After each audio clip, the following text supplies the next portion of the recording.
দুটা চোখ দিয়া তো দেখেন, কিন্তু কয়টা ক্যামেরা? 26 কোটি ক্যামেরা দিয়া দেখি। দুই চোখে 26 কোটি ক্যামেরা,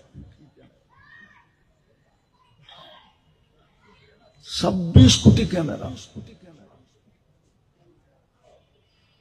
26 কোটি। জিহ্বা যদি আপনাকে স্বাদ চেক করে না দিত, তাইলে ডেলি খাদ্যের স্বাদ চেক করার জন্য কত টাকা বিল দিতে হইতো তখন বোঝা যেত। আজকে তো সমস্ত খাদ্যের স্বাদ আমাকে কে চেক করে দেয়? কত দ্রুত গতিতে দেয়।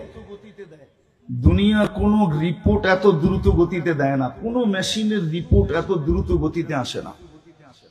জিহ্বা যত দ্রুত গতিতে আমাদেরকে স্বাদ চেক করে দেয়, একদিকে ছোঁয়াইতে দেরি, আরেকদিকে সে স্বাদ বইলা দিতে দেরি করে। তাহলে এইটাও তো আপনি কতবার স্বাদ চেক করলেন। এই জন্যই কিন্তু আমার কথা এখানে যে আমরা কিন্তু যাত্রী, পরিসমাপ্তি যেই কোনো মুহূর্তে করতে পারে, কিন্তু প্রস্তুতি কতটুকু। আজকে কিন্তু মেরাজের রাত্রি, এই উম্মতের জন্য প্রস্তুতি কোনো কঠিন ছিল না।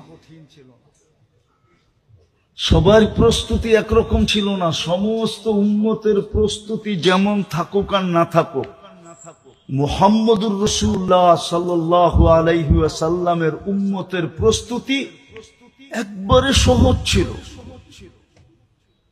সহজ প্রস্তুতি ছিল। বেশি পরিশ্রম ছিল না, বয়সই তো বেশি না, আবার পরিশ্রম বেশি হবে করতে কা। ডিউটির টাইম যত লম্বা হয় পরিশ্রম তত বেশি হয়, ঠিক না? হ্যাঁ, কি বলেন? কোন কোন অফিস আছে না 12 ঘন্টা ডিউটি, তোকে তো 12 ঘন্টাই পরিশ্রম করতে হয়, ঠিক না? 12 ঘন্টাই অফিসের ভিতরে থাকতে হয়, ঠিক না? আমাদের তো বয়সই কম, 60-70 বছর। 60-70 বছরও তো না, 2 পর্বে আমাদের বয়সের কনসিডারও আছে। প্রথম 15 বছর যতক্ষণ পর্যন্ত প্রাপ্ত বয়স্ক না হয়, বালেগ না হয়, ততক্ষণ পর্যন্ত কলম বিরুদ্ধে যায় না, উঠানো থাকে।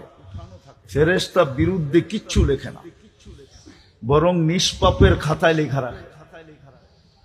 দ্বিতীয় হইল, যতক্ষণ আমরা ঘুমায় থাকি ফেরেশতা কলম উঠায় বসা থাকে, আমাদের বিরুদ্ধে কিচ্ছু লেখে না। এই 2 পর্ব হইল কনসিডার।